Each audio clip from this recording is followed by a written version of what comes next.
আমাদের খোকন স্টাইরি চ্যানেলের সকল প্রকার পাঠ গল্প দেখতে আমাদের চ্যানেলটি সাবস্ক্রাইব করে পাশে থাকা বেল আইকনে ক্লিক করে অল নোটিফিকেশন অন করে দিন। তোমার কাছে কি তোমার ভাইয়ের ছেলে মেয়ে ছাড়া অন্য কোনো অপশন নেই? অবশ থেকে মিসেস ইহানা শুকনো গলায় বললেন, আয়াস, দেখো বাবা, ওরা তো তোমারও মামাতো ভাই বোন হয়। ওদের সাথে যদি নিজেদের সম্পর্ক যদি আরো গভীর হয়, ক্ষতি কি? লাভ ক্ষতির হিসেব দেখে আমার কোনো লাভ নেই। আহানিতাকে আমার পার্সোনালি একদমই পছন্দ হয় না। She is too much. Okay তখন দেখেছি যখন ও ক্লাস 10-এ পড়ে। গায়ে পড়ার স্বভাব তার। ওর কথা দ্বিতীয়বার না বললে ভালো হয়। আমি রাখছি। এই বলে বিরক্তি নিয়ে ফোনটা কাটতে নেয় আয়াস। অবশ থেকে আবারও মিসেস ইহানার গলা শুনে আবারও একরাশ বিরক্তি নিয়ে মুখের সামনে ধরে ফোনটা। যতই হোক, নিজের মা তো। শত রাক্ষোভ জমে থাকলেও মায়ের কথাগুলো না শুনে কি পারা যায়? মিসেস ইহানা মুখ কাঁচুমাচু করে বললেন, আচ্ছা, বুঝেছি তুমি বিয়ের ব্যাপার পছন্দ করছো না। ঠিক আছে আয়াস, তুমি সময় নাও। আনাহিতা আগের থেকে আরো সুন্দরী হয়ে গেছে, তোমার সাথে অনেক মানাবে কিন্তু। তাই একটু ভেবে দেখতে পারো আয়াস। আয়াস রাগী গলায় বলল, হয়েছে আহানিতার গুণগান গাওয়া? Anything else? মিসেস ইহানা কিছু বলতে যাবে তার আগেই ওনার পাশে আয়াসের বাবা আয়মান সাহেব বসে পড়লেন। আয়মান সাহেবকে দেখে আয়াস রগে অন্যদিকে চোখ সরিয়ে নেয়। আয়মান সাহেব গলা খাকড়ে দিয়ে বলে উঠে, বলছিলাম যে আয়াস, অভিষেক ফিরেছে দেশে, তাই কয়েকদিন আমাদের বাড়িতে থাকবে। তুমি যদি আর কথাগুলো শেষ করতে পারলেন না আয়মান সাহেব। আয়াস বেশ চেঁচিয়ে বলে উঠলেন, হোয়াট দ্য হেল? ও দেশে ফিরেছে ভালো কথা। আমি ওকে আমার বাড়িতে অ্যালাউ করবো না। আমি অভিষেককে টলারেট করতে পারবো না। আয়মান সাহেব শান্ত গলায় বলে উঠলেন, আয়াস, আহানিতার অভিষেক তোমার মামার ছেলে মেয়ে হয়, তোমারও ভাই বোন হয়। ওদের সাথে ভালো ব্যবহার করতে শেখো। আর অভিষেক সেখানে মেয়ে দেখতে যাচ্ছে। বিয়ে হয়ে গেলে সেখান থেকে ফিরে আসবে, একদিনই থাকবে। তবুও তোমার সমস্যা? হ্যাঁ, সমস্যা। ওকে আমি এক মুহূর্ত সহ্য করতে পারি না। সো ওকে আমি এই বাড়িতে ঢুকতে দেবো না। এই বাড়িতে যদি অভিষেক এসেছে তবে আমার একদিন কি অভিষেকের একদিন। এই বলে ফোনটা কেটে দিয়ে রগে নিচে সজোরে ফেলে দেয় আয়াস। রাগটা যেন কিছুতেই কমছে না। ফোনের কাছে গিয়ে ফোনের ওপরে পা তুলে দিয়ে ভেঙে টুকরো টুকরো করে দেয় আয়াস। তারপর চেয়ারে বসে নিচু হয়ে মাথার চুল টানতে থাকে সে। রাগে এখনো ফুসফুস করছে সে। তিক্ত গলায় বলে উঠে, অভিষেক, অভিষেক, অভিষেক! সারা জীবন তো অভিষেক করেই পাড়ি দিলে মা আর বাবা। কই আমার কথা তো একবারও ভাবুনি। সব সময় আমাদের মাঝে মারামারি হলে আমাকেই দোষী বানিয়েছো। কখনো ওর মাঝে কোনো দোষ দেখতে পাওনি তুমি। সবসময় অভিষেক তোমাদের সিম্প্যাথি পাওয়ার জন্য আমায় ভুল বুঝিয়েছে, আর তোমরা তাই বুঝেছো। আর রাগটা সেখানে। I hate you, all of you. বলে পাশের কাঁচের টেবিল থেকে সিগারেটের প্যাকেট নিয়ে সিগারেট দেখতে না পেয়ে আয়াস চিৎকার করে কাউকে ডাকতে শুরু করলো। নাইম, নাইম! নাইম আয়াসের ডাকে এক প্রকার ছুটে এলো। আয়াসের সামনে এসে বলল, জি ছোট সাহেব, কিছু বলবেন? আয়াস চেয়ারে ঠেস দিয়ে বেশ আরামে বসে একটা 100 টাকার নোট নাইমের হাতে এগিয়ে দিয়ে বলল, সিগারেট নিয়ে আয়। নাইম ভীরু গলায় বলল, কয় প্যাকেট ছোট সাহেব? 2 প্যাকেট, আর বাকি টাকা তুই নিয়ে নিস। কথাগুলো বলে চোখ বন্ধ করলো আয়াস। হাতজোড়া মাথা নিচে রেখে আরো গায়ে এলিয়ে দিল সে। নাইম হালকা মাথা নাড়িয়ে চলে গেল সিগারেট আনতে। সকালে আয়নার সামনে নিজেকে খুঁটিয়ে খুঁটিয়ে দেখছি আমি। আয়নার আরো কাছে এসে ঠোঁটে হাত দিলাম। বাম পাশটা আয়েশ নামক ভয়ানক মানুষটার থাপ্পড়ে কেটে গিয়েছে, রক্তও জমা হয়েছে কিছুটা, যার কারণে নিজেকে দেখতে কিছুটা বিভৎস লাগছে। সন্ধ্যায় বাড়ি এসে কখন যে কাঁদতে কাঁদতে ঘুমিয়ে গিয়েছে আমার মনে নেই, তাই চোখ মুখ বেশ ফুলে গিয়েছে আমার। এখন চোরের মতো নিজের বাড়িতে পালিয়ে যেতে ইচ্ছে করছে আমার, কিন্তু বাড়িতে গিয়েও কি শান্তি আছে? আম্মুর হাজারটা প্রশ্নের সম্মুখীন হতে হবে আমায়। সেই ভয়ে বাড়িতে যেতে চাইছি না আমি, কিন্তু কোনো উপায় তো থাকবে যার মাধ্যমে আয়েশের থেকে মুক্তি পাবো আমি। কথাগুলো ভাবতে ভাবতে আমার মনে পড়লো, এখন তো পুজোর ছুটি চলছে, নিজের বাড়ি গিয়ে তো ঘুরে আসতে পারি। আইডিয়াটা মন্দ নয়। কোথায় ভাবলাম এখানে এসে মুক্ত পাখির মতো উড়ে বেড়াবো, কিন্তু কোথা থেকে যেন ওই আয়াস রায়হান আমার জীবনে উদয় হলো। এখন সব সময় ভয়ে ভয়ে কাটাতে হয়। কথাগুলো বলে দীর্ঘশ্বাস ফেললাম আমি। নিজেকে হতাশ হতাশ লাগছে। অনেক দিন বাপির সাথে কথা বলি না, তাই ফোনটা হাতে নিলাম। বাপির সাথে কথা বললে হয়তো ভালো লাগবে। নম্বর ডায়াল করে কল দিলাম। কিছুক্ষণ বাজতেই ওপাশ থেকে মোটা স্বর ভেসে এলো। হ্যালো আনিশা মা, কেমন আছিস? শরীর ঠিকঠাক আছে তো? আমি একটা হাসি দিয়ে বলে উঠলাম, হ্যাঁ বাপি, ভালো আছি। তুমি কেমন আছো বলো তো? হাই ব্লাড প্রেশারের ওষুধগুলো প্রতিদিন খাওয়া হয় তো? হ্যাঁ মা, তুই যাওয়ার পর রুষামা আমাকে খাওয়ায় মনে করে দিয়ে। আজ একটু পরেই তোকে ফোন করতে চাইছিলাম আমি, কিন্তু তার আগেই তুই ফোন করলি। আমি উৎসুক হয়ে বললাম, কেন, কিছু দরকারি কথা বলতে? বাপি একটা নিঃশ্বাস ফেলে বলে উঠলেন, কেন, দরকার ছাড়া বুঝি আমার মেয়েকে ফোন দিতে পারি না? অবশ্য দরকার ছিল বটে। আমি মুখ ফুলিয়ে বললাম, আমি কিছুটা বলেছি যে দরকার ছাড়া ফোন দিতে পারবে না? বাপি ওপাশ থেকে আমার বাচ্চামি গলা শুনে যেন হেসে উঠলেন, তারপর জিজ্ঞাসা করলেন, তা ওখানে কোনো সমস্যা হচ্ছে না তো? ঠিকঠাক ম্যানেজ করে নিতে পারছিস? বাপির কথা শুনে মুখ শুকিয়ে এলো আমার। ঢাকায় আসার পর যে সমস্যা নামক ভান্ডার তৈরি হয়েছে আমার জীবনে, কিন্তু বাপিকে এসব বলতে পারবো না আমি, বিশেষ করে আয়াস সাইকোর ব্যাপারটা। এমনিতেই বাপির হাই ব্লাড প্রেশার, সমস্যার কথাগুলো বলে আর চিনতে ফেলতে চাই না। বাপির কথায় আমার ভাবনায় চাঁদ পড়লো। কি রে মা, কথা বলছিস না যে? আমি একটা লম্বা শ্বাস নিয়ে শুকনো হাসি দিয়ে বললাম, হ্যাঁ বাবা, এখানে ভালো আছি, তুমি টেনশন করো না আমায় নিয়ে। আচ্ছা, তুমি কি যেন দরকারি কথা বলবে বলেছিলে? বাপি শান্ত গলায় বললেন, ছিল তো বটে। তা কলেজ নিশ্চয়ই পুজোর ছুটিতে বন্ধ? হ্যাঁ, বন্ধ দিয়েছে বেশ কয়েকদিনের। তা কাল একটু বাড়িতে চলে আয়, তুই অনেকদিন দেখি না। আর পুরোটা না বলে থেমে গেল বাপি। আমি কপাল কুঁচকে বললাম, আর কি? বাপি হাসার ভঙ্গিতে বলে উঠলেন, আর কিছু না, এখানে এলেই জানতে পারবি। কালকে সকাল সকাল রওনা দিবি, টিকিট কেটে নিবি। আমি কথা না বাড়িয়ে বললাম, ঠিক আছে। বাপি আমাকে বিদায় বলে ফোনটা কেটে দিলেন। এই মুহূর্তে হঠাৎ বাড়িতে কেন বাপি ডাকলো, ব্যাপারটা বেশ ভাবাচ্ছে আমায়। বেশ কিছুক্ষণ বসে থেকে সকাল সকাল খিদে পেয়ে গেল আমার। এই মুহূর্তে তেমন কিছু রান্না করতে মোটেই ইচ্ছে করছে না, অলসতা পাচ্ছে। ফোনের দিকে তাকিয়ে ফোনটা হাতে নিয়ে কিছু খাবার অর্ডার করে দিলাম, তারপর বিছানায় গা এলিয়ে দিলাম। আমি চোখ বুজে থাকলাম বেশ কিছুক্ষণ। প্রায় 30 মিনিট পর দরজায় থাকা বেল বেজে উঠল। চোখ মেলে তাকালাম আমি। আস্তে আস্তে উঠে ওড়না নিয়ে হাতে টাকা নিয়ে দরজার দিকে এগিয়ে গেলাম আমি। স্বাভাবিকভাবে দরজা খুলে হাত বাড়িয়ে দিতেই চোখ বড় বড় হয়ে গেল আমার। বড় সড়ো শকড খেলাম আমি। হাতে খাবারের প্যাকেট নিয়ে আয়াস দাঁড়িয়ে আছেন। হাতটা নামিয়ে দ্রুত দরজা বন্ধ করতে নিলে এক প্রকার ঠেলেই বাড়ির ভেতরে ঢুকে পড়ে আয়াস। তারপর একটা মিষ্টি গলায় বলে উঠলেন, আহা, নিজের হবু জামাইয়ের সাথে কখনো এমন করে? That's not fair. শ্বশুরমশাইকে কমপ্লেন দেবো কিন্তু নিশা পাখি। আমি বিরক্তি আর ভয় দুটো নিয়েই বললাম, এসব ফালতু কথা নিয়ে কেন এসেছেন আমার বাড়িতে? Please leave me. আমার কথায় পাত্তা না দিয়ে ড্রয়িং রুমের টেবিলে খাবারের প্যাকেট রেখে দিলেন উনি। আমিও ওনার পেছনে গিয়ে দাঁড়ালাম। আয়াস আমার দিকে ঘুরে দ্রুত গতিতে আমার কোমর চেপে নিজের বুকে এনে ফেললেন। আমি যেন আছড়ে পড়লাম ওনার বুকে। মাথা ওঠাতেই উনি আমার চিবুক ধরে আমার ঠোঁটের কাটা পাশটা মনোযোগ দিয়ে পর্যবেক্ষণ করলেন। আমি ভয়ে জমে গেলাম সেখানেই। সরি নিশা পাখি, কালকে রাগের মাথায় থাপড়টা জড়িয়ে মেরে ফেলেছি, ঠোঁট কেটেও গিয়েছে দেখছি। আমি ওনার হাত সরিয়ে রাগে গটগট করে বললাম, তাতে আপনার কি? চলে যান এখান থেকে। এবার আমার কথা কানে তুললেন না উনি। আমাকে ছেড়ে সোজা আমার বেডরুমের দিকে গটগট করে হেঁটে চলে গেলেন। আমি কয়েক সেকেন্ড হতভম্ব হয়ে তাকিয়ে আবারও রাগী দৃষ্টিতে তাকিয়ে ওনার পেছনে ছুটলাম। রুমে যেতেই দেখি আয়াস আমার কাবার্ডের ওপরে থাকা ফার্স্ট এড বক্স নিয়ে আমার দিকে এক পলক মলিন দৃষ্টিতে তাকালেন। আমি ওনার চোখ থেকে নজর সরিয়ে নিলাম ভয়ে, কেননা ওনার সেই গভীর চোখের মায়ায় পড়লে পুরোপুরিভাবে ডুবে যেতে হবে আমায়। আয়াস আমার কাছে এসে আমার হাত ধরে টেনে নিয়ে বেডে গিয়ে বসালেন। আমি বিরক্তি নিয়ে তাকালাম ওনার দিকে। আমি উঠতে চাইলে আমাকে ধরে ওনার কোলের উপর বাচ্চাদের মতো বসিয়ে এক হাত দিয়ে আমার কোমর চেপে ধরলেন উনি। আমি কড়া গলায় বলে উঠলাম, মিস্টার আয়াস রায়হান, নিজের সীমার মধ্যে থাকুন। আমাকে স্পর্শ করবেন না, আমাকে স্পর্শ করবেন না।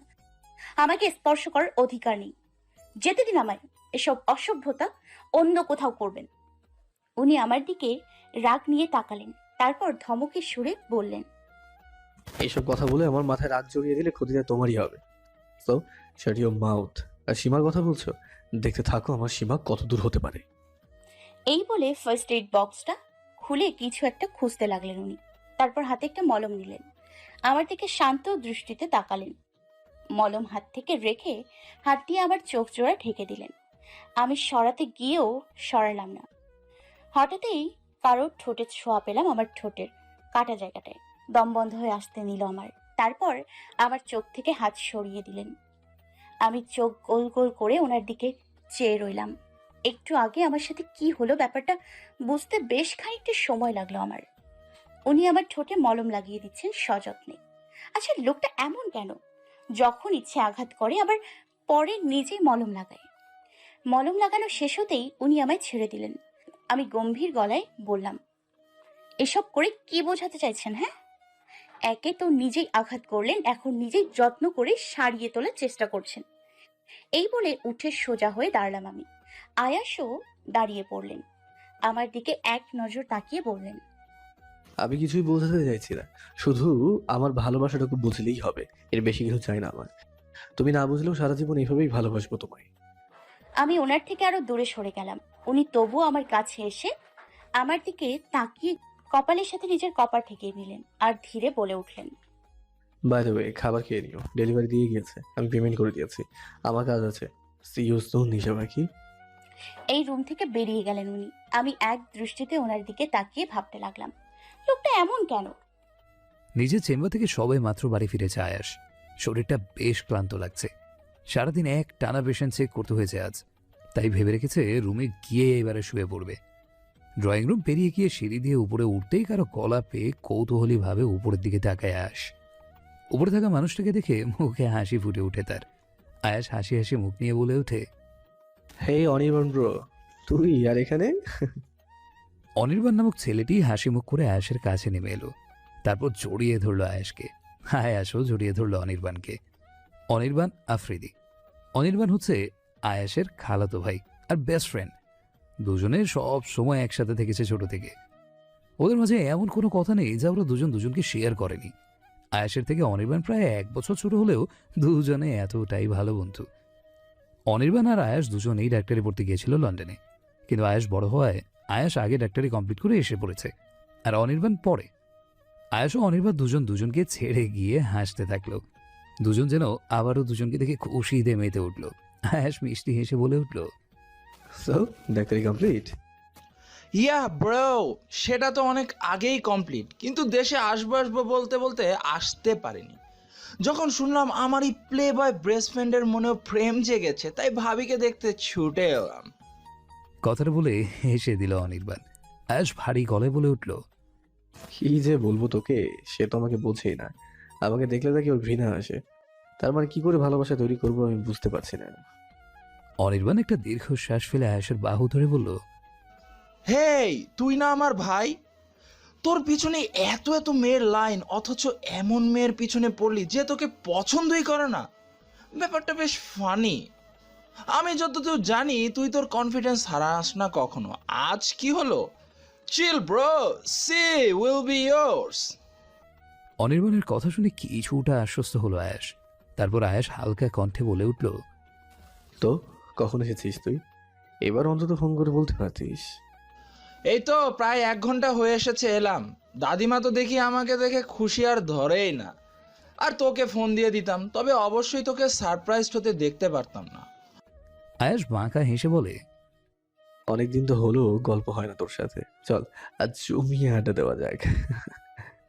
আয়াসের কথা শুনে অনির্বাণ একটু জোরেই বলে উঠল। অবভিয়াসলি। দুজনেই দুজনের ঘাড় ধরে কথা বলতে বলতে উপরে চলে গেল। অন্যদিকে ল্যাপটপে টিকিট বুকিং করতে ব্যস্ত আমি। বাড়িতে যাওয়ার জন্য মনটা আকুপাকু করতে শুরু করে দিয়েছে আমার। কতদিন আব্বুর সাথে ফজলামি করা হয় না, আরুষের সাথে ঝগড়ায় মেতে ওঠা হয় না, হাত দিয়ে আমার মাথা বুলিয়ে দেয় না বাপি অনেকদিন। পরিবার জিনিসটাকে অনেক বেশি মিস করছি আমি। অবশেষে টিকিট বুকিং হলো। সকাল 7টায় ট্রেন। ভোর ভোর উঠতে হবে আমায়। দেরি না করে লাগেজে আমার সব কাপড় ভরে নিলাম।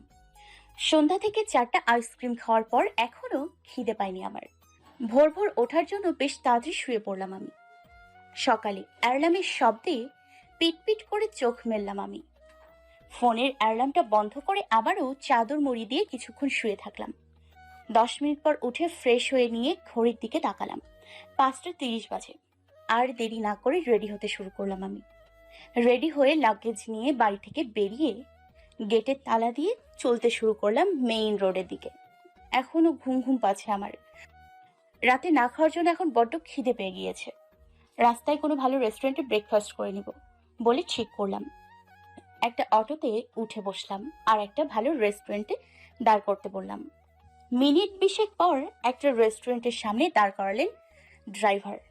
আমি হাতের ঘড়ির দিকে তাকিয়ে তড়িঘড়ি করে নামলাম। ড্রাইভারকে ভাড়া দিয়ে রেস্টুরেন্টের ভেতরে ঢুকলাম। বসে বসে ব্রেকফাস্ট করছি আমি। খাওয়া শেষ হলে ওয়েটারকে বিল দিতে বলে বসে থেকে আশপাশটা দেখছি আমি। দরজার দিকে হঠাৎই চোখ গেল আমার। সাথে সাথে ভয়ে কলিজা শুকিয়ে গেল। আয়াস! লোকটাকে দেখে আমি ওড়না মাথায় দিয়ে মুখটা ভালোভাবে ঢেকে নিলাম। লোকটা যদি একবার জানতে পারে আমি বাড়ি যাচ্ছি, জানি না ওনার রিয়েকশনটা কি দাঁড়াবে। হয়তো আয়েশের থেকে নিস্তারই পাবো না আমি। তাই ওনাকে দেখা দেওয়ার মতো বিন্দু মাত্র ইচ্ছে নেই আমার। সরু সরু চোখ নিয়ে ওনার দিকে তাকাই আমি। ওনার সাথে আরেকজন লোক আছেন। দুজন বেশ হেসে হেসে কথা বলছে। আয়াস আর ওনার সাথে লোকটা এসে আমার পাশের টেবিলে বসে পড়ল। ঘাবড়ে গিয়ে চোরের মতো আরো ভালো করে চোখ মুখ ঢেকে নিলাম। কয়েকটা শুকনো ঢোক গিলে ফেললাম। উনি যেন আমায় চিনতে না পারে। এই ওয়েটারের আসার খবর নেই। অস্থির হয়ে পড়লাম আমি। মাঝে মাঝে বাঁকা চোখে ওনার দিকে তাকাচ্ছি। হুট করে কোথা থেকে যেন একজন সুন্দরী করে মেয়ে এসে আয়েশের পাশের চেয়ারে বসে পড়ল। ব্যাপারটাতে যেন বেশ রেগে গেলেন উনি। ওনার চোখ জোড়া দেখেই সেটা বুঝতে পারছি বেশ। পাশের টেবিলটা আমার থেকে বেশি দূরে নয়। তার দরুন সবকিছুই শুনতে পাচ্ছি আমি। আয়াস কিছুটা কড়া গলায় বলে উঠলেন, what the hell, who are you? হুটহাট করে অজানা মানুষের পাশে বসে পড়লেন যে? আয়েশের কথায় আয়েশের সাথে থাকা লোকটিও তাল মেলালো, কিন্তু তেমন কোনো লাভ হলো না। মেয়েটা বরং যেন হেসে উঠল। শুধু হাসি নয়, একদম গা নাড়িয়ে হাসছে। মেয়েটার হাসি আমার মোটেও ভালো লাগছে না। কোনো এক অজানা কারণে মেয়েটাকে আমার ডাইনি রাক্ষসী রূপে লাগলো। ভ্রু জোড়া রাগে খানিকটা কুঁচকে এলো আমার। সব সুন্দরী আদিক্ষেতা মেয়েগুলো কি এই সাইকোটার কবলেই পড়তে হবে? কে এই মেয়েটা? মেয়েটার কণ্ঠে আবারও মেয়েটার দিকে বাঁকা চোখে তাকালাম। মেয়েটা মিষ্টি মিষ্টি কণ্ঠে যেন বলে উঠল, সিরিয়াসলি আয়াস, এতগুলো মেয়েদের নেশায় জড়িয়েছ যে আমাকেই ভুলে গেছো? আমি গুঞ্জনা, তোমার সব থেকে ক্লোজ গার্লফ্রেন্ড ছিলাম এক সময়। এতটাই ক্লোজ ছিল যে আমাদের মাঝে এক গভীর সম্পর্ক। তো বাকিটা বলার আগেই আয়েশ কিছুটা জোরে সরে বলে উঠল, এসব ফালতু কথাবার্তা তুমি তোমার কাছে রাখো। একসময় সম্পর্ক ছিল তোমার সাথে আমার, আর সেটা শেষ হয়ে গিয়েছে। সো এইসব ইডিয়েট কথাবার্তা বলবে না আমায়। Get out! মেয়েটা আরো কিছু বলতে গিয়েও পারল না। আয়েশের কথাগুলো শুনে এক প্রকার সিনক্রিয়েট তৈরি হলো সেখানে। কিছু লোকজন জমা হলো। গুঞ্জনা নামক মেয়েটা কিছুটা চোখ রাঙিয়ে উঠে চলে গেল সেখান থেকে। এই মুহূর্তে আয়েশ নামক লোকটার প্রতি আমার ঘৃণার রাগ বেড়ে গেল। উনি এতগুলো মেয়ের সাথে এসব সম্পর্ক করে? আর ভাবতে পারলাম না আমি। ওনার প্রতি যেটুকু ভালো লাগা সৃষ্টি হয়েছিল সেসব যেন হওয়ায় মিলিয়ে গেল। রাগে ঘৃণায় চোখ মুখ জড়িয়ে এলো আমার। ওয়েটার আমার সাথে সাথে দ্রুত বিল দিয়ে বেরিয়ে আসতে নিতেই আয়াস পড়ে যায় আমার সামনে। সাথে সাথে থতমত খেয়ে যাই আমি। আমি নিজের গলার সুরটা চিকন করে বললাম, সাইড প্লিজ। আমার কথায় কোনো পাত্তা না দিয়ে আয়াস আমাকে মাথা থেকে পা পর্যন্ত দেখতে থাকলো। ওরা চাহনি দেখে হাড় হিম হয়ে এলো আমার। তারপর কিছু না বলে সাইডে চাপলেন উনি। আমি সাথে সাথে মুখ ঢেকে বেরিয়ে এলাম। ট্রেনের জানালায় মাথা লাগিয়ে বসে আছি আমি। মনের মাঝে আয়েশের জন্য বড্ড ঘৃণা তৈরি হচ্ছে আমার। যেই লোকটা মেয়েদের নিয়ে খেলতে পছন্দ করে সে আর যাই হোক কখনো কাউকে ভালোবাসতে পারে বলে আমি অন্তত বিশ্বাস করি না। আমিও হয়তো ওনার কাছে অন্য সব মেয়েদের মতো আকর্ষণ। আমাকে নিয়েও উনি হয়তো নিজেদের চাহিদা পূরণ করতে চায়। কথাগুলো ভাবতেই গায়ে কাঁটা দিয়ে উঠলো আমার। এবার ওনার কথা মনে পড়লেই ঘৃণাতে মনটা বিষিয়ে যাবে। কিন্তু আয়েশের মাঝে এমন কিছু আছে এই মুহূর্তে যা আমাকে বড্ড পোড়াচ্ছে। কেন এত দোটানা? কেন এত জ্বলছি আমি? চোখের কোণায় পানি চিকচিক করে উঠলো আমার। সেটা পড়ার আগেই আমি বাম হাতের পিঠ দিয়ে মুছে নিলাম। নাক টেনে চুপচাপ একটা দীর্ঘশ্বাস নিয়ে ফেললাম। হঠাৎ ফর্সা করে একটা গোলগাল মেয়ে এসে তাড়াহুড়ো করে আমার পাশে বসে পড়ল। চোখে তার কিছুটা চিকন ফ্রেমের চশমা। চশমাতে অবশ্য ভালোই লাগছে মেয়েটাকে, বরং চশমা ছাড়া যেন মেয়েটাকে মানাতো না। এসে মেয়েটা ব্যাগ থেকে পানির বোতল বের করে সিপি খুলে ঢকঢক করে খেতে শুরু করলো। দেখে মনে হচ্ছে ট্রেন ধরবার তাড়াতে মেয়েটা অনেকক্ষণ দৌড়ে চলে এসছে আর হাঁপিয়ে এসছে। গোল গোল আঁখি দুটি নিয়ে তাকিয়ে থাকলাম আমি। মেয়েটার মুখে পানি দিয়ে বোতলটা দিয়ে ইশারা করলো। আমি নাবোধক মাথা নাড়লাম। তারপর আবার জানালার দিকে তাকালাম আমি। ট্রেনটা ধীরে ধীরে চলতে শুরু করলো। আস্তে আস্তে তার গতি জোরে হলো। মেয়ালি গলার স্বরে আবারও মেয়েটির দিকে তাকালাম আমি। মেয়েটা একটা মুচকি হেসে বলল, তা কোথায় যাচ্ছেন? রাজশাহী? আমিও হালকা হেসে মাথা নাড়িয়ে বললাম, জি আপনি? আমিও, কিন্তু আমি আমার মামুর বাড়িতে যাচ্ছি। আপনি কি নিজের বাড়িতে? আমি গালে হাত দিয়ে বললাম, হ্যাঁ, আমার নিজের বাড়ি রাজশাহীতে। ঢাকায় পড়াশোনার জন্য থাকি। মেয়েটা চশমা খুলে কাপড় দিয়ে মুছতে মুছতে বলল, যাক, একটা সঙ্গী হলো কথা বলার জন্য। আসলে আমি জার্নি করতে গেলে চুপচাপ বসে থাকতে পারি না, বিরক্তকর ফিলিংস আসে। আমার সাথে কিন্তু গল্প করতে হবে, রাজি? মেয়েটার কথাতেই মুখে হাত দিয়ে খিলখিল করে হেসে বললাম, অবশ্যই, আমিও চুপচাপ বসে থাকতে পারি না। আমার কথাতে মেয়েটা আমার কাছে হাত বাড়িয়ে বলল, হ্যালো, আমি তারিন চৌধুরী। আপনি? আমি ওর সাথে হাত মিলিয়ে বললাম, আমি Anisha Rahman Sabiha. Can we be friends? Of course, what not. সারা রাস্তা গল্পের মধ্যে দিয়ে গেল আমার। মেয়েটা বেশ হাসি ঠাট্টা করতে পারে। আমরা দুজন ভালো বন্ধুর মতোই হয়ে গেলাম। আপনি থেকে আমরা তুমিতে এলাম। সন্ধ্যা 6টার মধ্যে রাজশাহী এসে পড়লাম আমরা। প্রচন্ড ঠেলাঠেলির মাঝে কোথায় জানি হারিয়ে গেল তারিন নামক মেয়েটা। কিছুক্ষণ আশেপাশে তাকিয়েও তাকে খুঁজে পেলাম না আমি। কিছুটা হতাশ হলাম। তার ফোন নাম্বারও নেওয়া হলো না। মনটা খারাপ করে স্টেশন থেকে বেরিয়ে এলাম আমি। অবশেষে একটা গাড়ি পেয়ে লাগেজ উঠিয়ে বাড়ির দিকে রওনা হলাম আমি। অন্যদিকে টেবিলে হাত উঁচু করে মাথার চুলগুলো টানছে আয়াস। চোখজোড়া তার ভয়ঙ্কর লাল হয়ে রয়েছে। তার পাশেই চুপচাপ শান্ত ভঙ্গিতে বসে আছে অনির্বাণ। হঠাৎই শান্ত ভঙ্গিতে অনির্বাণ বলে ওঠে, আয়াস, নিজের রাগটা কন্ট্রোল কর। এভাবে রাগ করে বসে থাকলে কি চলে বলতো? আয়াস হাত নামিয়ে হুট করে উঠে দাঁড়িয়ে জোরে বলে ওঠে, রাগ করবো না মানে কি? এই মেয়ে কি শান্ত থাকার মতো কাজ করেছে? ওকে পেলে এই মুহূর্তে যে কি করতাম আমি নিজেই জানি না। হুট করে না জানিয়ে কোথাও যাওয়ার মানে হয়? শুধু একবার হাতের মুঠোয় আসুক, তারপর বুঝতে পারবে আয়াস রায়হান কি কি করতে পারে। অনির্বাণ উঠে দাঁড়িয়ে আয়াসের কাঁধে হাত রেখে বলল, ওয়েট, আচ্ছা ভাবি নিজের বাড়িতে যায়নি তো? অনির্বাণের কথায় আয়াস ভাবান্তক হয়ে একদিকে চেয়ে ভাবতে থাকলো। অনির্বাণ আবারও বলে উঠল, দেখ, পুজোর ছুটি প্রায় অনেক দিন, হতেই তো পারে যে বাড়ির জন্য মন খারাপ করছিল সেখানে চলে গিয়েছে। তুই বরং মাথা ঠান্ডা করে ভাব। এই বলে নিচের রুমে ফ্রেশ হতে চলে গেল অনির্বাণ। অনির্বাণের কথা শুনে আয়াস একটা দীর্ঘ নিঃশ্বাস ফেলল, চোখ বন্ধ করে নিল। নিজেকে যথাসম্ভব শান্ত করতেই হঠাৎই মনে হলো রেস্টুরেন্টের সেই মেয়েটা। সাদা লং জামা, সাদা ওড়না দিয়ে মুখ ঢাকা, পা থেকে মাথা পর্যন্ত আনিশার সাথে বড্ড মিল ছিল।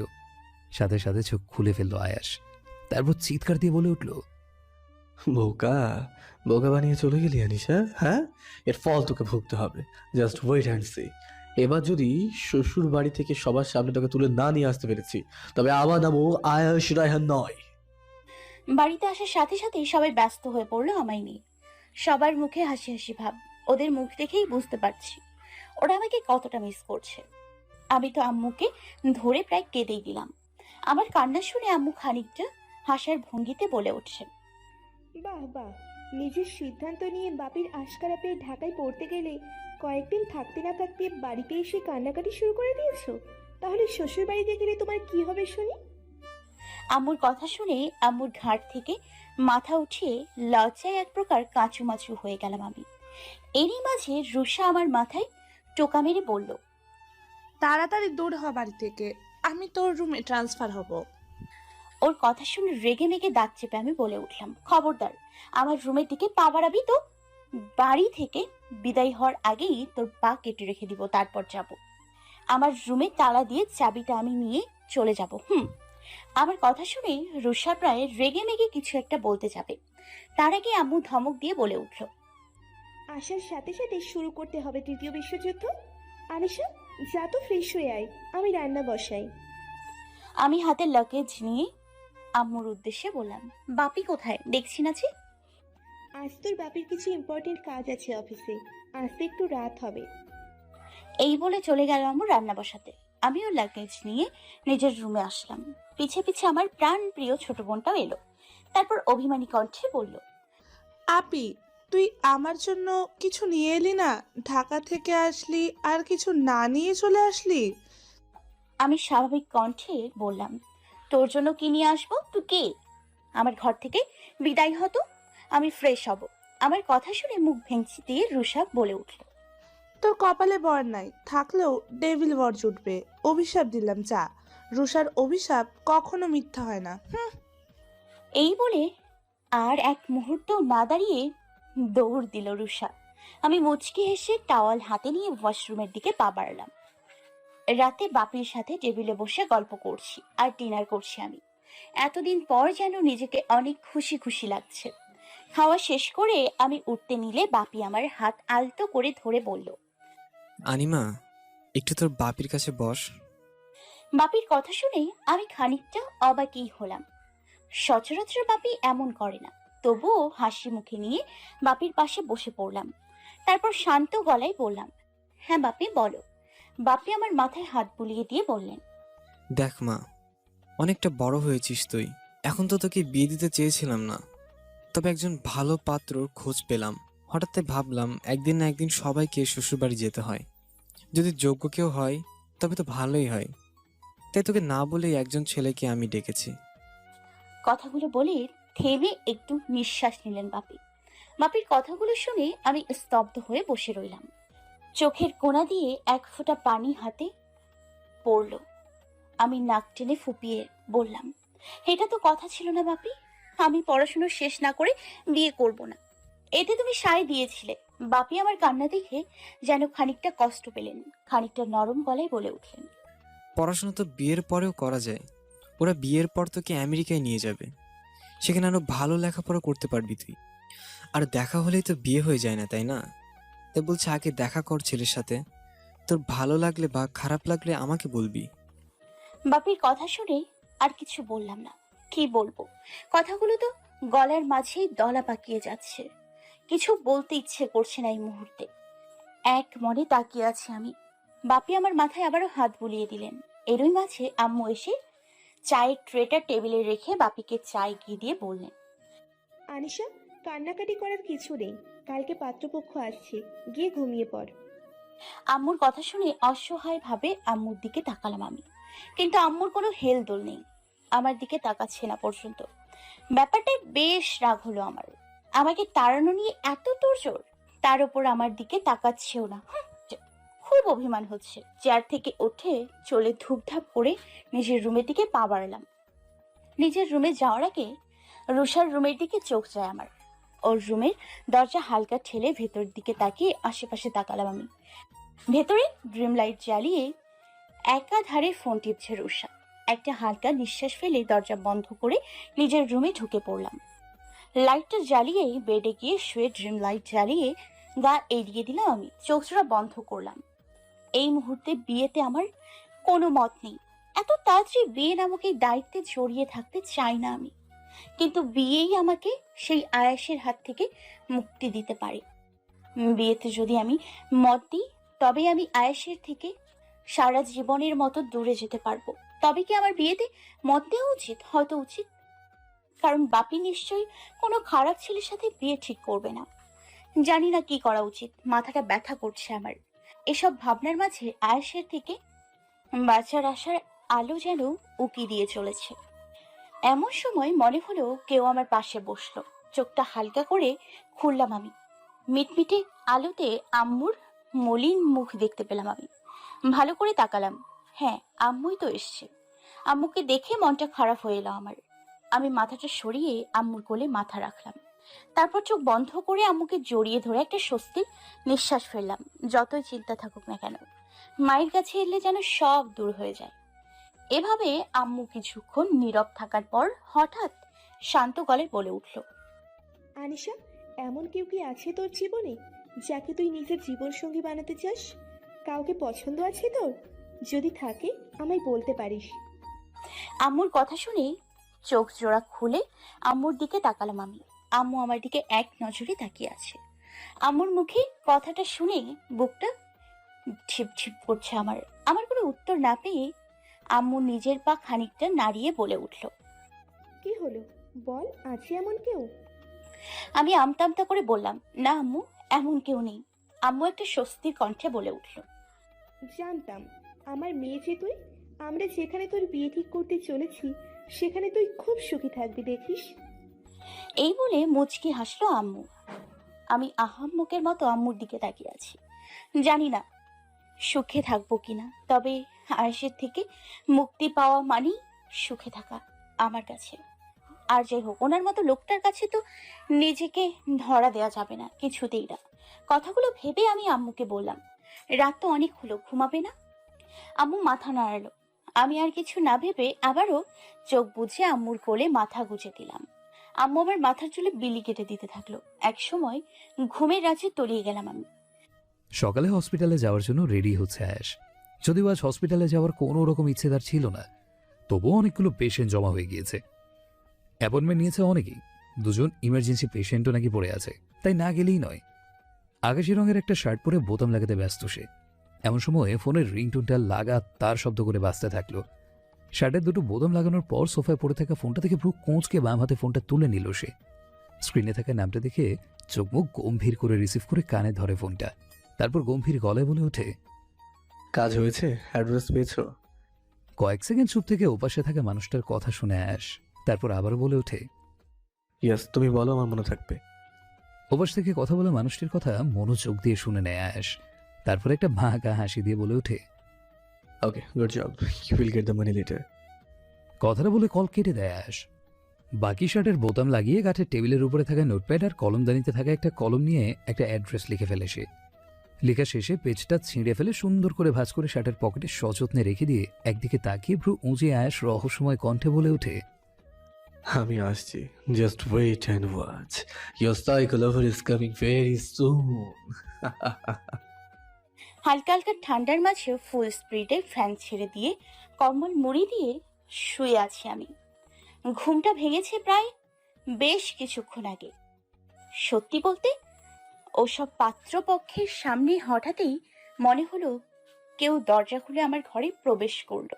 এক চোখ পিটপিট করে তাকিয়ে দেখলাম রুষাকে। ওর হাতে আমার গিফট দেয়া চকলেটের দুটো বড় বড় প্যাকেট, আর হাতে একটা শপিং ব্যাগ, যেটাতে আমি ওর জন্য একটা লং গাউন কিনে রেখেছিলাম। জিনিসগুলো দেখেই আবার খানিকটা নড়ে চড়ে গুটিসুটি মেরে শুয়ে রইলাম। রুষা দাঁত কেলিয়ে জানালা থেকে পর্দা সরিয়ে কাঁচ খুলে দিল। সাথে সাথে আলোতে চোখ মুখ জড়িয়ে ফেললাম আমি, আর বিরক্তিকর কণ্ঠে বললাম, রুষার বাচ্চা, সকাল সকাল এলি ঘুম ভাঙাতে? উফ, বাড়িতে 1 মিনিটের জন্য শান্তি দিবি না তুই, না? আমার কথা শুনে রুষা আবারও দাঁত কেলিয়ে বলল, আপি, সকাল সকাল কোথায় বলতো? একটু পর বরপক্ষ দেখতে আসবে, আর তুই পড়ে পড়ে ঘুমোচ্ছিস। বরপক্ষ এসে যদি দেখে তুই সদ্য ঘুম থেকে উঠেছিস, মুখ ফুলিয়ে বসে আছিস, তোকে পছন্দ করবে কেউ? ওর কথা শুনে মুখ দিয়ে একটা বিরক্তিকর আওয়াজ করে অন্যদিকে ফিরে শুয়ে পড়লাম। এবার ভালো করে মুখে কম্বল ঢেকে নিলাম আমি, কিন্তু আমাকে দেখে যেন শান্তিতে থাকতে পারলো না রুষা। বেডে বসে আমার দিকে উপর হয়ে কম্বল সজোরে টান দিতেই আমার গা থেকে কম্বল সরে গেল। সাথে সাথে রুষার দিকে চোখ রাঙিয়ে তাকাতেই ও আমার গায়ে হুট করে চুমু খেয়ে বলল। অতপর হুড়মুড় করে উঠে বসলাম আমি, গালে হাত দিয়ে হতভম্ব হয়ে রুষার দিকে তাকিয়ে থাকলাম। একটু আগে কি হলো আমার সাথে? আমাকে অবাক করে দিয়ে রুষা বলে উঠল, অবাক হওয়ার তেমন কিছুই নেই। তুই এতগুলো গিফট নিয়ে এসেছিস, তার জন্য পাপ্পি দিলাম, নয়তো দিতাম না। ওর কথা শুনে স্বাভাবিক হলাম আমি। তারপর বাঁকা চোখে তাকিয়ে কিছু বলতে যাব, তার আগে আম্মু হাজির হলো। আম্মুর হাতে একটা মিষ্টি রঙের জর্জেট শাড়ি আর কিছু গহনা। এটা দেখে আমি ভয়ে আবারও শুতে নিলাম। তার আগেই রুষা আমাকে জোর করে উঠিয়ে দিল। ওর মাথায় ঠোকা মেরে আম্মুর দিকে তাকালাম। আম্মু চোখ গরম করে আমার দিকে তাকিয়ে আছে। আমি অসহায় চোখে তাকিয়ে বললাম, আম্মু শাড়ি? অন্য কিছু পড়লে হয় না? আম্মু ধমকের স্বরে বলে উঠল। আনি, মাথা গরম করবি না, উঠে ফ্রেশ হ তাড়াতাড়ি। আমি খাবার পাঠাচ্ছি, খেয়ে নিয়ে রেডি হয়ে নে। পাত্রপক্ষ আসবে বলে আমি হালকা খাবার রেডি করছি।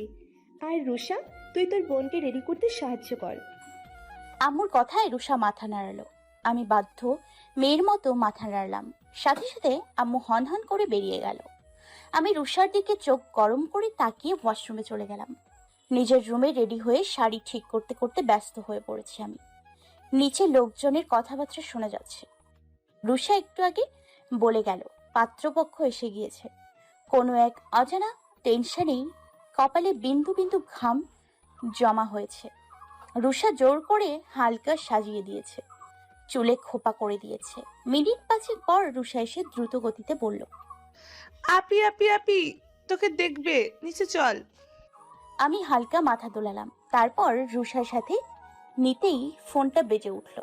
আমি পেছন ফিরে ফোনটা হাতে নিতেই রুষা হাতে ফোন নিয়ে নিল। আমি ওর দিকে রাগি চোখে তাকালাম, তবুও যেন ওর কোনো ভ্রুক্ষেপ নেই। আমি ধমক দিয়ে বললাম, ফোনটা দে। মেঘা ফোন করেছে হয়তো, ওদের কাউকে বলিনি বাড়ি আসার কথা। কথা বলবো দে।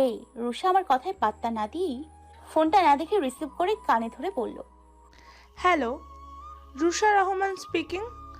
আপিকে ফোন দেওয়া যাবে না, আপুকে ছেলে দেখতে এসছে, সো আপি ব্যস্ত। Okay bye. এই বলে ঠাস করে কলটা কেটে দিল রুষা। আমি রেগে মেগে দাঁত চেপে বললাম, তোকে আমি পুরোটা বলতে পারলাম না। রুষা আমার হাত ধরে এক প্রকার টেনেই নিয়ে বাইরে গেল। পাত্রপক্ষর সামনে যাওয়ার আগে মাথায় কাপড় দিয়ে দিল আম্মু। অতঃপর আমাকে সাথে করে নিয়ে গেল সামনে। ড্রয়িং রুমে পা রাখতেই প্রথমে আমার চোখ পড়ল বাপির দিকে। বাপি হাসি খুশি ভাবে কথা বলছে সবার সাথে। তারপর একটু সাইডে তাকাতেই একটা ফর্সা লম্বার সুন্দর করে ছেলে বসে আছে, মুচকি হেসে সবার সাথে মাথা নাড়িয়ে কথা বলছে। ছেলেটার সাথে কারো চেহারার বড্ড মিল পাচ্ছি আমি। এত না ভেবে চোখ নামিয়ে নিলাম। রুষা আমাকে নিয়ে গিয়ে ওনাদের সামনে দাঁড় করালো। আমি সবাইকে সালাম দিলাম। সালাম দিতে দিতে আমার চোখ গেল ওই ছেলেটার দিকে। ছেলেটা ঢ্যাপ ঢ্যাপ করে আমার দিকে তাকিয়ে আছে। সাথে সাথে মাথা নিচু করে নিলাম আমি। এরই মাঝে একজন বয়স্ক মহিলা আমাকে বসতে বললেন। আমি না বসলেও কিছুটা জোর করেই বসালেন উনি। তারপর আমার থুতনি ধরে নাড়িয়ে বললেন, বাহ, চাঁদের টুকরো দেখতে, মুখে সারা পৃথিবীর মায়া জড়ানো। আমার কিন্তু বেশ পছন্দ হয়েছে। কথাগুলো বলে আমার থুতনি ছেড়ে দিলেন মহিলাটি। তারপর আবারও হাসি মুখে বললেন, বাহ অভিষেক, তুই তো দেখছি আনিশার থেকে চোখই সরাতে পারছিস না। অভিষেক নামটি শুনেই মাথা উঁচু করে ছেলেটির দিকে তাকালাম আমি। ছেলেটি লজ্জা লজ্জা হাসি নিয়ে তাকিয়ে আছে আমার দিকে। এদিকে মাথা নিচু করে নিচের কেবিনে বসে আছে আয়াস। চোখ জোড়ায় রাগ স্পষ্ট বোঝা যাচ্ছে। মাথার চুলগুলো উস্কো খুস্কো হয়ে আছে, কপালে ভাঁজ হয়ে আছে তার। ভেতর থেকে রাগের ফোঁস আওয়াজটা বেরিয়ে আসছে। দাঁতে দাঁত চেপে সে বলে ওঠে, বিয়ে করবে না? হ্যাঁ, বিয়ে করবে? করাচ্ছি তোমায় বিয়ে। একবার শুধু রাজশাহী পৌঁছাই, তোমাকে যদি তোমার বাবার সামনে দিয়ে টেনে না আনতে পেরেছি, তবে আমার নামও আয়াস রয়হান নয়। That's my challenge. আর ওই পাত্রকেও আমি দেখে নেবো, শেষ করে দেবো সবকিছু। কথাগুলো বলে নিচে টেবিলে থাকা ফাইল সহ সবকিছু ঝটকা মেরে ফেলে দিল আয়াস।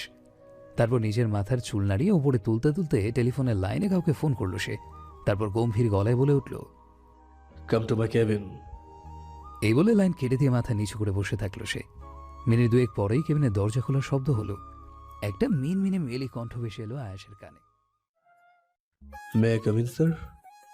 আয়াস মাথা উঁচু করে থমথমে গলায় বলে উঠল, ইয়েস কাম ইন। দরজায় দাঁড়িয়ে থাকা নার্সটি ভয়ে ভয়ে আয়াসের কেবিনে ঢুকে পড়ল। ফ্লোরে পড়ে থাকা ফাইল আর জিনিসপত্র দেখে ভয়ে ঠোক গিল সে, তবে কিছু বলার সাহস পেল না। আয়াস চেয়ার থেকে উঠতে উঠতে বলল, লিসেন, আমি কয়েকদিনের জন্য হসপিটালে আসতে পারবো না। আমি যাওয়ার আগে রিসেপশনে জানিয়ে দিচ্ছি, বাকিটা তুমি জানিয়ে দেবা। আন্ডারস্ট্যান্ড আমি কি বলেছি? আয়াসের কথা শুনে খুব দ্রুত মাথা নাড়ায় নার্সটি। আয়াস অ্যাপ্রন খুলতে নিলে নার্সটি দ্রুত কণ্ঠে বলে ওঠে, স্যার আপনি কি এখনই বের হবেন? আয়াস ভ্রু কুঁচকে নার্সের দিকে তাকিয়ে বলে, এনি প্রবলেম? ইয়েস, মানে আসলে দুজন ইমার্জেন্সিতে রয়েছে আপনার দায়িত্বে, আপনি সেখানে না গেলেই নয়, তাই।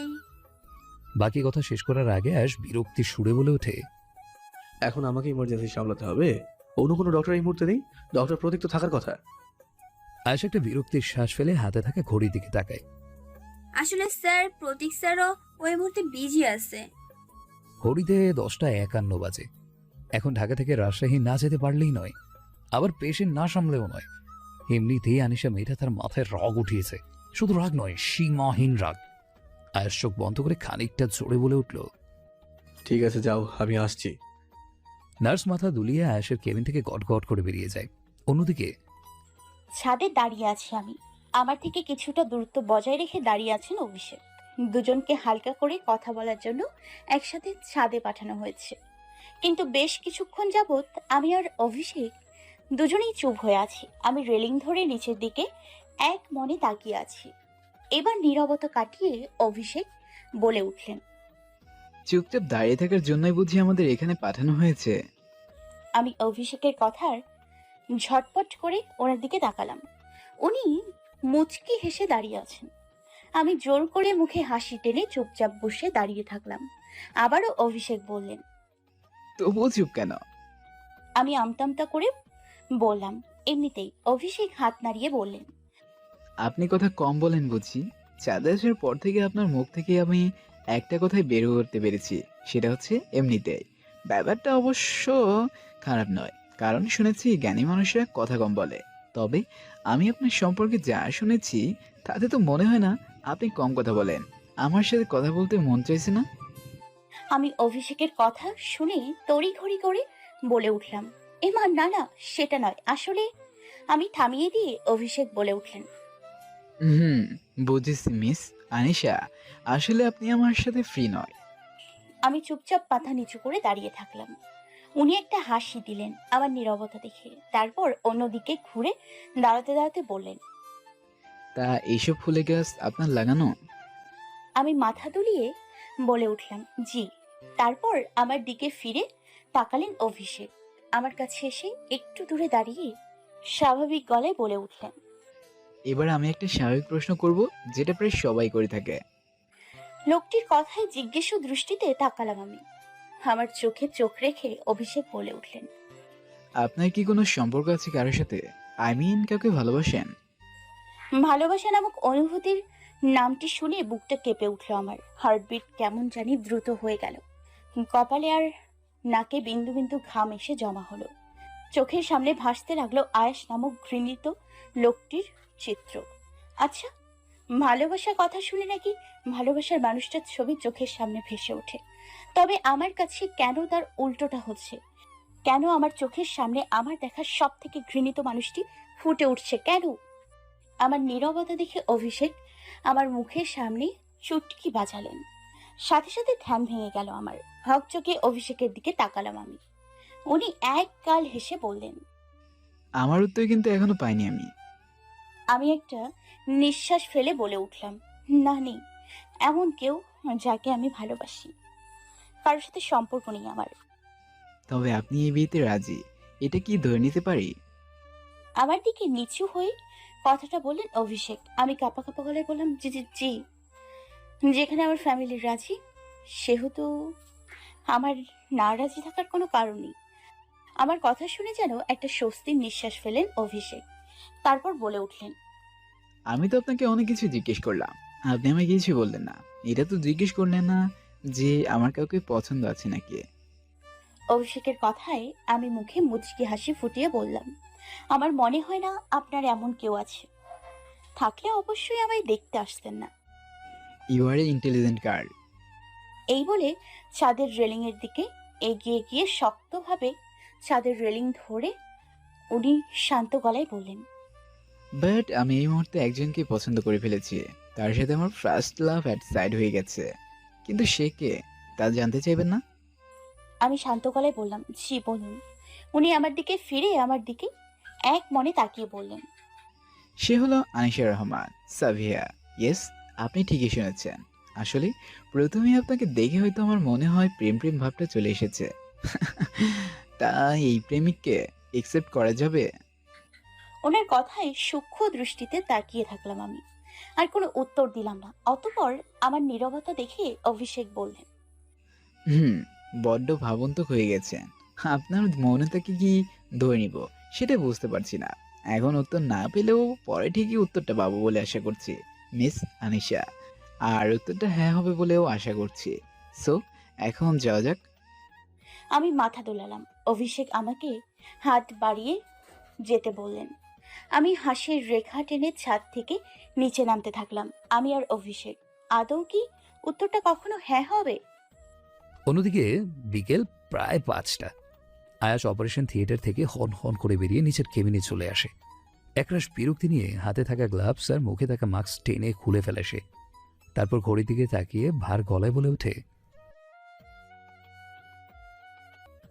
এই বলে দ্রুত চেঞ্জ করে কেবিন থেকে বেরিয়ে যায় আয়াস।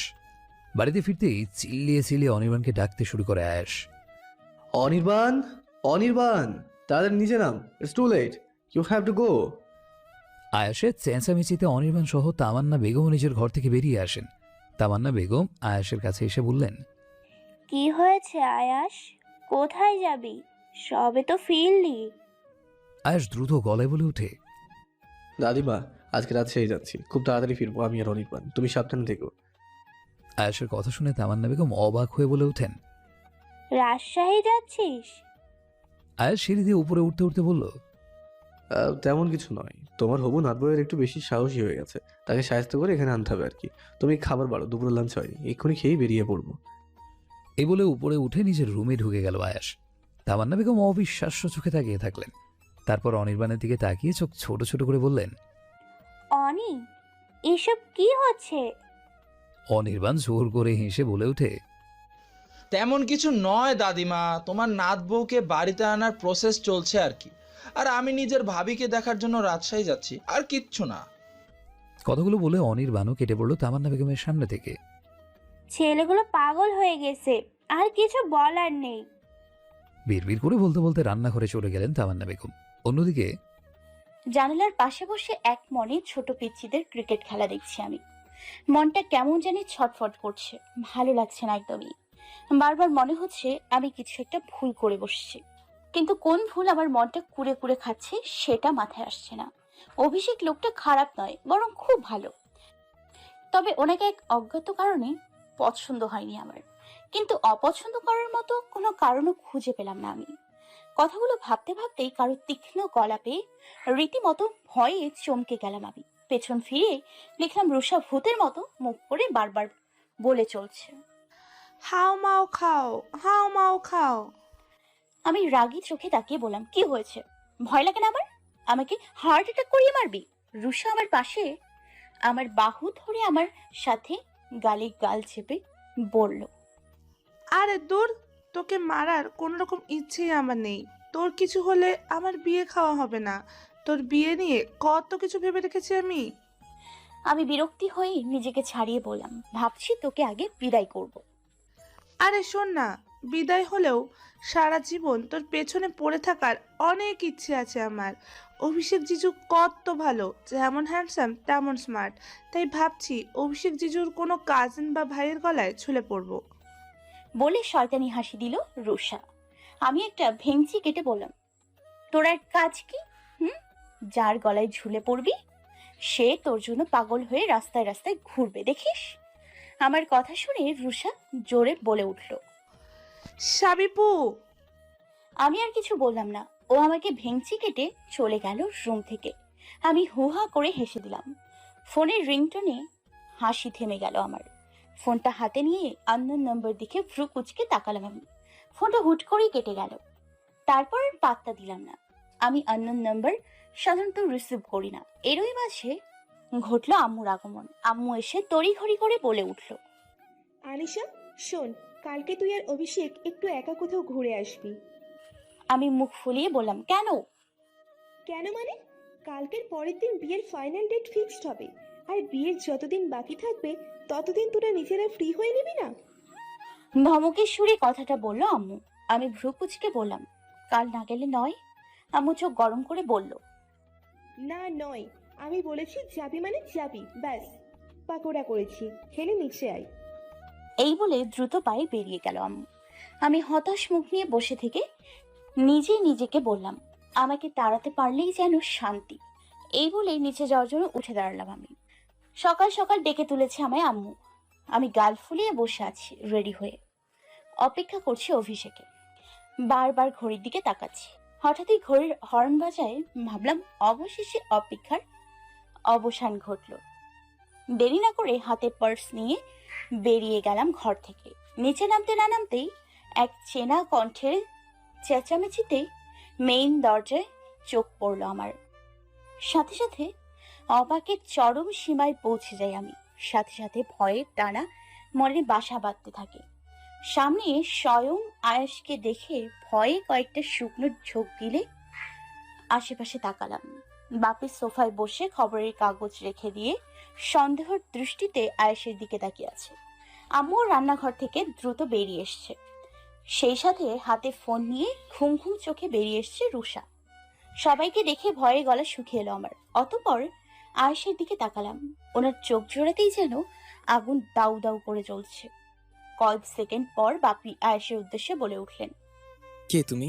আমার বাড়িতে এসে অভদ্রতা করছো কেন? বাপির কথায় পাত্তা না দিয়ে আয়াস হনহন করে এগিয়ে এলেন। আমি উপরে উঠতে নিলে বাম হাত শক্ত করে চেপে ধরলেন উনি। তারপর এক ঝাটকায় নিজের কাছে এনে ফেললেন। কাঁদো কাঁদো মুখ নিয়ে তাকালাম ওনার দিকে, কিন্তু কোনো লাভ হলো না। উনি আমাকে টানতে টানতে বাইরের দিকে নিয়ে যেতে থাকলেন। তারপর বাপিকে উদ্দেশ্য করে বললেন, সরি, আপনাদের মেয়েকে এভাবে নিয়ে যাওয়ার জন্য কোনো ইন্টেনশন ছিল না আমার, কিন্তু কিছু করার নেই। পাত্রপক্ষ ডেকে বেশ বড়সড় ভুল করে ফেলেছেন আপনারা। আপনাদের মেয়েকে নিয়ে যাচ্ছি। এই বলে যেতে নিলেন আয়াস। আমি বারবার করে কেঁদে কেঁদে বলে চলেছি আমায় ছেড়ে দিতে, কিন্তু লাভ হলো না। বাপি আর আম্মু অনেক কথা বলছেন, কোনো কথা পৌঁছলো না আয়েশের কানে। উনি আমাকে নিয়ে মেইন দরজা পেরোতে যাবে, তখনই অভিষেক এসে পড়ে ওনার সামনে। সাথে সাথে থেমে যান আয়াস। তপ্ত গলায় আয়াস বলে ওঠেন, অভিষেক। আয়াসের মুখোমুখি অবাক চোখে তাকিয়ে আছেন অভিষেক, যেন অভিষেকের মাথায় আকাশ ভেঙে পড়েছে। আমি একবার অভিষেক, আরেকবার আয়েশের দিকে তাকাচ্ছি। কয়েক সেকেন্ডের মাঝেই আয়েশের চোখ লাল হয়ে এলো। বুঝতে সময় লাগলো না উনি চরম রেগে গিয়েছেন। এরই মাঝে অভিষেকের কণ্ঠ পেয়ে তার দিকে তাকালাম। উনি কড়া গলায় বলছেন, আয়েশ, তুই তাও এখানে? আনিশাকে ধরে বেঁধে কোথায় নিয়ে যাচ্ছিস? তোর সাহস হয় কি করে আনিশাকে স্পর্শ করার? অভিষেকের কথা শুনে যেন গর্জে উঠলেন আয়াস। চিৎকার দিয়ে বলে উঠলেন, তোর সাহস হয় কি করে আমার সাহস নিয়ে কথা বলার? আর আনিশাকে স্পর্শ করার কথা বলছিস? হ্যাঁ, তো দেখ না। কথাটা বলে আয়াস আমাকে টান দিয়ে নিজের কাছে এনে এক হাত দিয়ে জড়িয়ে ধরলেন। নিজেকে ছাড়ানোর বৃথা চেষ্টা করলাম আমি। বাপি বসা থেকে উঠে দাঁড়িয়ে এগিয়ে এলেন আমার দিকে। সাথে আম্মু আর রুষাও এগিয়ে এলেন। অভিষেক ধমক দিয়ে বলে উঠলেন, হাউ ডেয়ার ইউ! তোর সাহস কি করে হয় আমার উড বি ওয়াইফকে আমার সামনে জড়িয়ে ধরিস? ছাড়োকে বলছি। এই বলে আমার দিকে এগিয়ে আসতে নেয় অভিষেক। আয়াস সেকেন্ডের জন্য চোখ বন্ধ করে চোখ খুলে আরেক হাত দিয়ে অভিষেকের বুকে হাত দিয়ে আটকায়। তারপর রাগ মিশ্রিত গলায় বলে ওঠে, ওহ, তুই তো সেই ব্যক্তি যে আনিশাকে দেখতে এসেছিস আর বিয়েও ঠিক করে ফেলেছিস। হ্যাঁ হ্যাঁ হ্যাঁ, আনিশাকে আমার পছন্দ হয়েছে, আর অবশ্যই আমি ওর সাথে বিয়ে করব। তুই কেন ওকে টেনে হিস্ট্রি নিয়ে যাচ্ছিস? কে হয় ও তোর? আয়েশের দিকে এক নজর তাকিয়ে কথাটা বলে অভিষেক। আয়েশ আমাকে আরো জোরে চেপে ধরে চোখ রাঙিয়ে বলে ওঠে, কে হয় শুনবি? ও আমার সব, ও আমার ভালোবাসা, ও শুধুই আমার। আমি ছাড়া কেউ ওকে স্পর্শ তো দূর, চোখ তুলে তাকাতেও পারবে না। আয়েশ আর অভিষেকের কথোপকথন শুনে আমি বুঝতে পারলাম যে ওরা একে অপরকে চেনে, সে কারণেই তুই তুই করে বলছে। কিন্তু কি করে চেনে এরা একে অপরকে? প্রশ্নের উত্তরগুলো অজানা। লজ্জায় মাথা নিচু করে দাঁড়িয়ে আছি আমি। এরই মাঝে বাপি কিছুটা জোরে সরে বলে উঠলেন, অভিষেক বাবা, তুমি কি চেনো এই বেয়াদব ছেলেটাকে? আমার মেয়েকে কিভাবে টেনে নিয়ে যাচ্ছে ছেলেটি। ভাগ্যিস তুমি এসেছিলে, নয়তো চলেই যেত আমার মেয়েকে নিয়ে। এই ছেলে আমার আনিমাকে ছেড়ে দাও বলছি। বাপির কথা শুনে বাপির দিকে কাঁদো কাঁদো মুখ নিয়ে তাকালাম আমি। আম্মু বলে উঠলেন, আমার মেয়েকে আমার সামনে থেকে কোথাও নিয়ে যাবে না। আনিশা, এদিকে আয়। আমি আম্মুর দিকে পা বাড়াতেই আবারও আয়াস আমার হাতটা নিজের শক্ত করে হাত দিয়ে চেপে ধরলেন। সাথে সাথে চোখ মুখ খিচে ফেললাম আমি। অভিষেক আয়েশের দিকে তাকিয়ে দাঁতে দাঁত চেপে বলে উঠলেন, আপনারা চিন্তা করবেন না, আমি থাকতে আনিশাকে কোথাও নিয়ে যেতে পারবে না ও। আয়াস আমার ফুফাতো ভাই হয়। কিন্তু ভাবতে পারিনি আমার পছন্দের জিনিস নিতে আবারও চলে আসবে এই ছেলে। ছোট থেকে ও আমার পছন্দের সব সময় ছিল, কিন্তু দুর্ভাগ্য, সব সময় পছন্দের জিনিসগুলো ও এক প্রকার ছিনিয়ে নিয়েছে। এবার তো আমি আমার পছন্দের জিনিস নিতে দেব না। আয়াস ডোন্ট কেয়ার ভাব নিয়ে বলে উঠল। Really? For your kind information, Anisha কোনো জিনিস নয় যে তাকে নিয়ে টানাটানি করতে হবে। আর সব থেকে বড় কথা, আনিশা তোর আগে আমার পছন্দের ছিল। সরি, পছন্দের নয়, ওকে আমি ভালোবাসি। আর তুই ওকে পছন্দ করিস, তাহলে ভাব what is the difference between me and you. আয়েশের কথা শুনে রাগে চোখ মুখ লাল হয়ে গেল অভিষেকের। হুট করেই ডান হাত মুঠো করে আয়েশকে ঘুষি মারতে এগিয়ে আসে অভিষেক। সাথে সাথে ভয়ে চোখ মুখ বন্ধ করে ফেলি আমি। কয়েক সেকেন্ড পরে হালকা করে চোখ মেলতেই দেখলাম আয়াস অভিষেকের হাত ধরে মোচড়াচ্ছে। অভিষেক ব্যথায় চোখ মুখ খিচে রেখেছে। এই মুহূর্তে সবাই নীরব দর্শক, তার মধ্যে আমিও একজন। রুষা তো হা হয়ে আয়াসকে দেখছে। কিছুক্ষণ পর অভিষেকের হাতটা ছেড়ে দেয় আয়াস। ব্যথায় অভিষেক নিজের হাতটা ঝাড়তে থাকে। এই মুহূর্তে অভিষেকের প্রতি করুণা হচ্ছে আমার। হয়তো আমার জন্যই আজ দুই ভাইয়ের মাঝে এত বিভেদ সৃষ্টি হয়েছে। নিজের প্রতি নিজের ঘৃণা লাগছে আমার। আয়েশ একটা ডন্ট কেয়ার ভাব নিয়ে নিজের হাতের আঙুল গালে বুলিয়ে চোখ গরম করে অভিষেকের দিকে আঙুল তুলে কড়া গলায় বলে ওঠে, তোকে মেরে গুম করে ফেলতে আমার জাস্ট 2 মিনিট লাগবে, জাস্ট 2 মিনিট। কিন্তু কি জানিস তো, তোকে মারলে না আমার তো কল্ট বাবু মা কষ্ট পাবে, তারপর মামি মামাও কষ্ট পাবে। আর তোর জন্য কেউ কষ্ট পাক সেটা আমার সহ্য হবে না। তো আমি তোকে ওয়ার্ন করলাম, এটা তোর ফার্স্ট অ্যান্ড লাস্ট ওয়ার্নিং। আনিশার দিকে চোখ তুলেও তাকাবি না, নয়তো তোকে এমন নৃশংসভাবে মারবো না যা দেখে সবার আত্মা কেঁপে উঠবে। কথাটা বলে আমাকে আরো শক্ত করে চেপে ধরে আয়াস। তারপর আরেক হাত দিয়ে অভিষেককে ধাক্কা মেরে সরিয়ে দেয় সে। আমাকে টেনে হিচড়ে বাইরে 2 ধাপ ফেলতেই একজন বেশ লম্বা চৌড়া করে একটা ছেলে এসে হাজির হয় আমাদের সামনে। ছেলেটিকে দেখে থেমে যায় আয়াস, সাথে সাথে থেমে যাই আমি। চোখ গোল গোল করে তাকাই ছেলেটির দিকে। আরে এ তো সেই ছেলে যাকে আমি সেদিন রেস্টুরেন্টে আয়াসের সঙ্গে দেখেছিলাম। ছেলেটিকে দেখে আয়াস ভ্রু কুচকে বলে ওঠে, অনির্বাণ, তোকে তো আমি গাড়িতে বসে থাকতে বলেছিলাম না, নিচে নেমে এলি কেন? অনির্বাণ নামক ছেলেটি বলে উঠল, প্রায় অনেকক্ষণ হয়ে গিয়েছে, তুই এলি না ভাবিকে নিয়ে, তাই ভাবলাম কোনো প্রবলেমে পড়লি কিনা, তাই দেখতে এলাম। এই বলে আশেপাশে তাকায় অনির্বাণ। আনিশার ফ্যামিলির দিকে চোখ ভোলাতেই একটা হলুদ রঙের কামিজ পরা মেয়েকে দেখে চোখ আটকে গেল তার। মনে মনে একটাই কথা বেরিয়ে এলো, রূপসী। মেয়েটা অসহায় চোখ মুখ করে আয়েশের দিকে তাকিয়ে আছে। কে এই রূপসী? অনির্বাণের চোখ আটকে গিয়েছে মেয়েটায়। চোখের পলক না ফেলে কয়েক সেকেন্ড অনির্বাণ তাকিয়ে থাকলো মেয়েটির দিকে। আয়েশের তীক্ষ্ণ গলায় ধ্যান ভেঙে কিছুটা হকচকিয়ে তাকায় অনির্বাণ। আয়েশ বলে ওঠে, কি হলো, দাঁড়িয়ে আছিস কেন, চল। অনির্বাণ রুষার দিকে তাকিয়ে মাথা দোলায়। হঠাৎই হাত নাড়াতে নাড়াতে 2-1 পা করে এগিয়ে আসে অভিষেক। অভিষেককে দেখে অনির্বাণের চোখটা কপালে উঠে যায়। চোখ গোল গোল করে বলে ওঠে, অভিষেক। চোখ কঞ্চলে আবারও অনির্বাণ অভিষেকের দিকে তাকায়। হ্যাঁ, অভিষেকই তো। অনির্বাণ আয়াসের দিকে তাকিয়ে বলে ওঠে, অভিষেক এখানে? আয়াস মাথা দুলিয়ে বলে, কি বলতো, ওর অভ্যেসটা আগের মতোই রয়ে গেল। আমার প্রিয় জিনিসে হাত লাগানোর শখ ওটা এখনো গেল না, তাই হাতটাই মুছড়ে দিয়েছি আমি। কিছু না বুঝে অনির্বাণ হ্যাবলার মতো মুখ করে চেয়ে থাকলো। অভিষেক এগিয়ে আসতে চেয়েও আসতে পারছে না, হয়তো ভয়ে। বাপি আয়েশকে উদ্দেশ্য করে বলে উঠল, এই ছেলে, আনিশাকে ছেড়ে দাও, নয়তো ভালো হবে না বলে দিচ্ছি।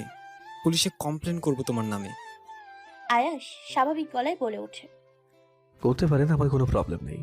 আর কিউ মায়াবিনী, এত নড়াচড়া করছো কেন? আমার হাত থেকে খুব ছাড়া পাওয়ার শখ, তাই না? কিন্তু দুঃখের বিষয় কখনোই সেটা পাবে না। And sorry for that.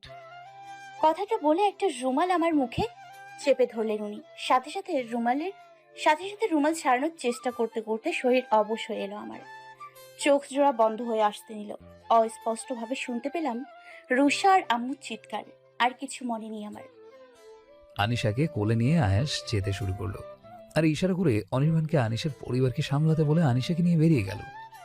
Rusha দৌড়ে যেতে নিলে অনির্বাণ এসে সামনে দাঁড়ায়। মুখে তার বাঁকা হাসি। তারপর দাঁত কেলিয়ে মাথা দুলাতে দুলাতে বলে ওঠে, সরি রূপসী, আয়াসের পেছনে যাওয়া যাবে না, এখন আয়াস ভাবিকে নিয়ে। কথাটা বলে শীষ ফুটিয়ে হাত দিয়ে ইশারা করে মাথা নাড়াতে নাড়াতে পেছন ফিরে হাঁটতে শুরু করলো। কয়েক ধাপ হেনে যেতে আবারও পেছন ফিরে তাকিয়ে সে বলে উঠল, আবারও দেখা হবে রূপসী। আনিশার বাড়িতে সোফায় বসে বসে রগে ফুঁসছে অভিষেক। এদিকে এরশাদুল সাহেবের অর্থাৎ আনিশার বাপি হাই ব্লাড প্রেশার উঠে গিয়েছে, অসুস্থ হয়ে পড়েছেন উনি। মিসেস শেফা আনিশার মা বসে বসে নীরবে মেয়ের দুঃখে চোখের পানি ফেলছেন আর মাঝে মাঝে এরশাদুল সাহেবকে সান্ত্বনা দিয়ে চলেছেন। রূপা একদিকে হতভম্ব হয়ে বসে আছে। কোথা থেকে কি হয়ে গেল কেউই বুঝতে পারছে না। কোথা থেকে এক অচেনা ছেলে এসে আনিশাকে সবার সামনে তুলে নিয়ে গেল, অথচ সবাই হেল্পলেসের মতো দাঁড়িয়ে থাকলো। মিসেস শেফা চিন্তিত গলায় বলে উঠলেন, আমার মেয়েটাকে কোথায় নিয়ে গেল ওই ছেলেটা? আমার মেয়েকে ফিরিয়ে দাও না গো। কিছু হবে না আমাদের মেয়ের, আমি পুলিশে খবর দেব, চিন্তা করো না, আমাদের মেয়েকে ঠিক খুঁজে পাবো আমরা। বড় বড় নিঃশ্বাস ফেলতে ফেলতে বললেন এরশাদুল সাহেব। অভিষেক চুপচাপ সবার কথা শুনে যাচ্ছে, কিন্তু কিছু বলছে না, কারণ ও জানে পুলিশকে বলে তেমন কোনো লাভ হবে না। হুট করে সে গম্ভীর গলায় বলে উঠল, কেউ টেনশন করবেন না, আনিশার কিচ্ছু হবে না, ওকে ফিরিয়ে আনবো আমি। অভিষেকের কথা শুনে যেন সবাই কিছুটা হলে আশ্বস্ত হলো। তোকে তো আমি কোনো মূল্যে আনিশাকে কেড়ে নিতে দিব না আয়াস, অনেক হয়েছে। ছোট থেকে আমার অনেক প্রিয় জিনিসই তুই নিজের করে নিয়েছিস, কিন্তু আনিশাকে তো আমি আমার করেই ছাড়বো। বিড়বিড় করে কথাগুলো বলে উঠল অভিষেক।